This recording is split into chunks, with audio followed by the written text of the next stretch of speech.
smell it in the air, folks. Yes, it's Oscar season. Oh man, and boy does it smell. Let me tell you, folks, yes, it is that time of year again when Hollywood doles out the golden statues. Though with so many award shows out there nowadays and awards given out, how relevant are the Oscars? Well, they're relevant enough for us movie folk to do predictions on. Now, first off, you gotta check out the reveiwers movie awards. Okay, they're hoping to do that every year.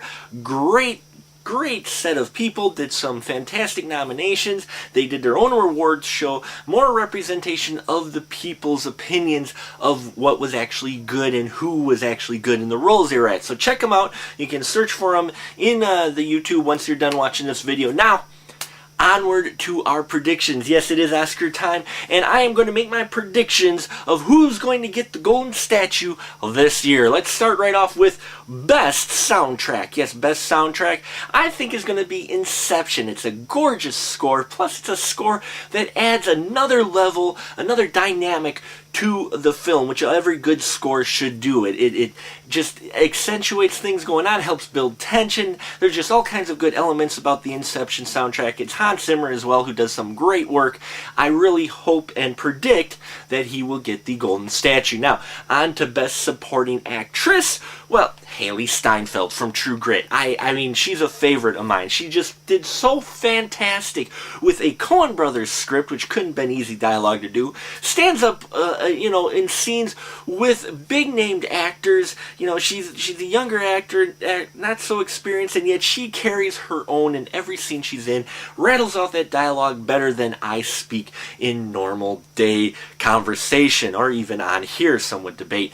Now, we move on to Best Actress, Natalie Portman. It's not so much a breakout role, but her showing, look, I can really act, shaking off that, the prequel, memories and that. She really owns this role and does so much to it and brings so much to it and just puts so much effort into it. You can tell on the screen she really, gave it really a huge effort on her part, and I really think Natalie Portman will take the golden statue home for her role in Black Swan. Now, on to Best Supporting Actor.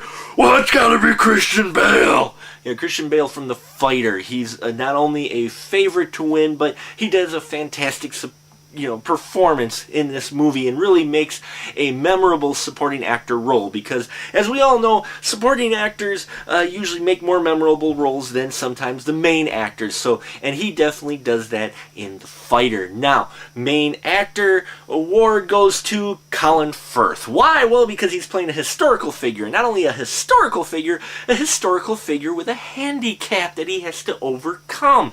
It's always a strong role, an Academy, not biased, but it puts them in favor whenever you're playing a historical role. And then when you get a talented actor like Colin Firth in that role, it just adds so much more. And I just really think this is going to be the gimme Oscar, just for the role that he picked and the fact the Academy really likes those type of roles and awards to those types of roles. Now, moving on to Best Director, I actually think that David Fincher for The Social Network will win, because he's dealing with an Aaron Sorkin script, which has got to be complicated to direct, and he handles the material so well, and considering it's a newer subject, and everybody knows about it, it's hard sometimes to keep a movie like that refreshing and interesting, based, I know it's not truly wholly fully accurate, but still, I mean, it's just a complicated movie, and he does so well with it. I'm really hoping David Fincher wins. Now, granted, if Christopher Nolan was in there for Inception, you bet he would have won that Oscar, but we won't go there. And finally, for Best Picture, you've got 10 of them for some who knows reason. You've got 10 of them, but unfortunately, out of those 10, it's going to be The King's Speech. I mean, he was the favorite at the SAG Award, favorite of the Directors Guild. The King's Speech has really just run the gamut at the other awards show, and usually when a picture does that, it's going to win Best Picture. And I really think, unfortunately, through gritted teeth, that The King's Speech is going to win, although I think The Social Network is probably a more put together film and really deserves it more and more fitting Best Picture. And I have a personal favorite of True Grit, though I know True Grit really has a snowball's chance of winning, even though it got nominated. Love that movie, but in the end, it's going to be the King's Speech. So, onward to what will be my consequences if I get them wrong. Because on this awards show, there are consequences. So, my consequences are, if I get one of these wrong, I will watch and review on this show the winner of the Worst Picture of the Year from the Razzies. Yes, those nominations are out as well. I check those out every year. Very funny stuff.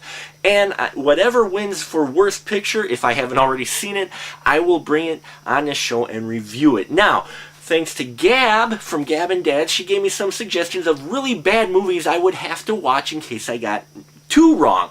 And so if I get two wrong in the categories, then I will have to watch Land of the Lost and The Backup Plan. Yes, two really bad films, so I've heard. I've actually not seen these films, so it'll be interesting, and I will watch them and review them on this show. Now, should I get three wrong, I am also taking Gab's suggestion at Furry Vengeance. So I will review not only Land of the Lost and The Backup Plan, but Furry Vengeance as well. Dad of Gab and Dad suggested Transformers 2, but unfortunately I've already reviewed that show and panned the hell out of it, and as much fun as it would be to do it again, I'm going to take Gab's suggestion. So that's if I get three wrong. Now if I get four or more wrong, here's the big one, folks. Should I be way off, get more than half wrong, I will do a Final Cut 6-pack of romantic comedies picked by my wife. Yes, picked by my wife. Not by me. Romantic comedies picked by my wife. Romantic comedies on the Final Cut show, you know, a rarity. And now we're talking ones that were picked by my wife instead of me. Boy, I am just interested to see what she's going to come up with. Should I be so off the mark I get more than half wrong? So there you have it, folks. The Final Cuts Oscar prediction show. Thanks for joining me. I look so forward to the next year of movies and bringing some of those reviews to you. And remember, as long as you keep watching, I'll keep making them. Until next time, folks, keep that ticket stub.